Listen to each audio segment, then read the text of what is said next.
right.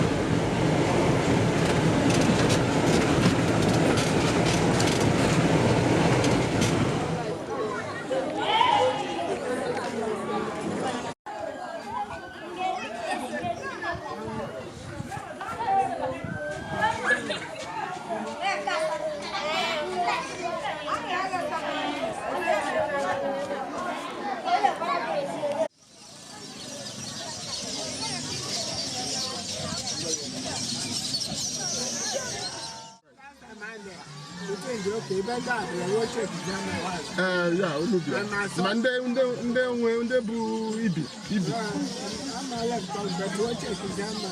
okay. Okay. Mark, I'm a bit Tuesday. Okay. Okay. Around 10 o'clock, I'll be there. All right.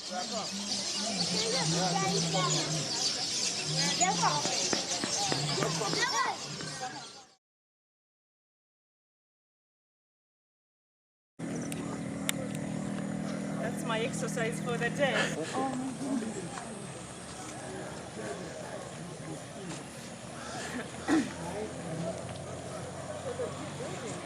You can start getting you ready. Keep your nurse brain on. Keep your nurse brain on, yeah. And, Nurse? yes, ma'am. So this gentleman is pretty much, he will play be the first one on this. Okay. He has a recurrent inguinal hernia that I probably did last time. Yes. Do we have any mesh? There should New be, stuff?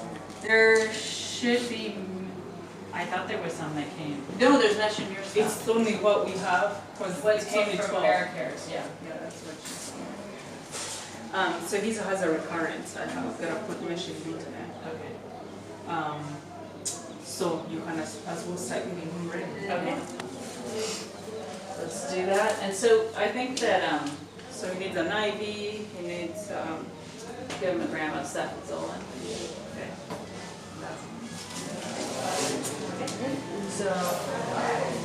So you can bring in the next patient, take him to wherever you want him to. Okay, go. Yeah. Come, sir. Okay. So there should be. Yeah. Well, I think all the questions ended up in the surgery. This is actually a less of a problem, I could even start with that. Why don't you put him on first, actually? Yeah. As we get our things ready. You know, we've had surgical patients who come in and they're just in excruciating pain, and we do the surgery, whether it's a hernia or whatever it may be, and you know, just the night and day of seeing them before the case and after the case, and just knowing that we're really making a difference and alleviating their pain and suffering, and that's just, you know, that's an incredible feeling. I've had children with malaria that came in, and you know, kids with malaria die around here a lot. Like, that's one of the biggest things that kill kids around here. And because it's so common, it's not taken as seriously as I maybe would take it, coming from, you know, an outside place. Seeing malaria, I'm like, oh my gosh, this kid has malaria. But they're like, yeah, he has malaria, you know, because it's just so common. But you know, as people grow older, they develop this immunity to malaria, and so they're not getting sick. But as babies, these kids are dying because of malaria. So testing a kid for malaria, seeing that they have malaria and giving them the treatment, knowing that had they not come in and had we not given them that treatment, that they likely would have died. Getting health care for these children is quite difficult here. One, access to health care, like the available place here is like a 2 hours drive from here or so, and we have bad roads here, so this is like a very good opportunity for us to be able to reach the children. And most of the time we find it difficult to get the medication for the children, because you cannot use same medication for the adult for the children. So it was, even here I saw ibuprofen for children for the first time. So thumbs up for that. You are really doing a great job, and I pray that this continue and touch more lives. And also I saw about 3 children yesterday they were brought here Thank you very, I want to say thank you very much for that. Thank you. I've left Nigeria for a very long time, and I come from this village, Uzuaban. So ever since I left, I went to Europe. I never forgot where I come from, knowing fully well that we have so much health challenges. So when I came to US, I still had the intention of going back to help the community. But it all hit me so hard when my dad passed away, and he was diabetic. We didn't find out on time, something that could have been mitigated or taken care of, but he passed away without much medical attention. My aunt also had the same problem. So that was some of the reasons why I started thinking of a way to quickly come back and help people who may have been going through the same problem. So that was really difficult for me to take. So when I came back to US, I decided to do a medical mission. And that was just bringing in some doctors and nurses and bringing in drugs to help do a medical mission until I was searching online and I got Janice Walker in California. I got her on the phone and asked her if she can help us with medical supplies that we can use for medical mission. And she said yes, she can do that. And then I also further asked her if she knows anybody who can actually follow us to Nigeria for the medical mission.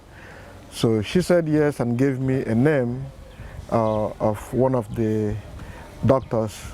And it happened to be a doctor that lives very close to me in Maryland. So when I got in touch with him, his name is Dr. Glenn Gilcott. So we got in touch, got together and started talking about medical mission. Until also Glenn introduced me to Zach. And in middle of some of Zach Smith. So in the middle of that discussion, we thought maybe if we build a clinic, might be better for us to do the medical mission at the center that belongs to us than operating under the tree or in someone else's facility. So with that discussion, I decided maybe it's time for me to start building a clinic. I got a call from Janice. Actually, it was an email that she told me about Kristina, that a girl from Chico State passed away, and one of her instructors would like to work with somebody that already have experience going on medical missions. Here in this room, we left some of these rooms as big as it is. I know it's bigger than normal consulting room for the doctors, but we left it this way so that we leave it this way so that we can run a rail from the beginning of the room all the way to the end, and then we can demarcate also with curtains so that we have probably in this big room we might have 3 to 4 beds. So when we have a lot of people coming from Kristina's school, coming to do medical mission on our behalf, then we can have enough room for everybody to be able to do consulting. Because at that time we have a lot of people coming. So we've done this in 1 or 2 or 3 rooms. So no matter how many people comes on the medical mission comes to have, we'll have enough space for them to do consulting with patients. This clinic is beautiful, and this village, the people here are just so beautiful and so welcoming of us. It's just been such a fulfilling experience. So I definitely am looking forward to Kristina's clinic opening and coming and working there. And when I go home, I mean, just appreciating what we have there. We have so much. But then we also have so little in a way, you know, like these people, despite what they have or what they don't have, they're so appreciative and happy and beautiful.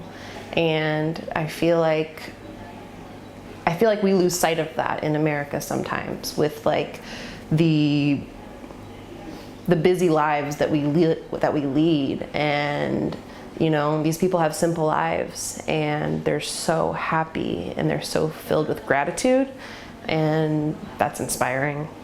So I think that I'll take back with me a lot of gratitude. Yeah,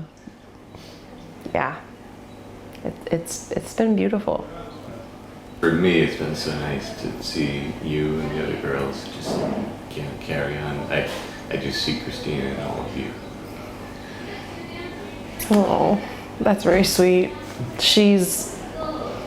I feel like she's such a huge part of Chico State nursing, and that will never end, you know, especially with this clinic opening and with us coming back and spreading what we learned here to other students. You know, I want to give that presentation that inspired me to other students and let them know what we're doing here and what is going on with Kristina's clinic, because once that's built, that partnership between Chico State and here is going to be so beautiful, and that will really keep Kristina's dream and her life alive.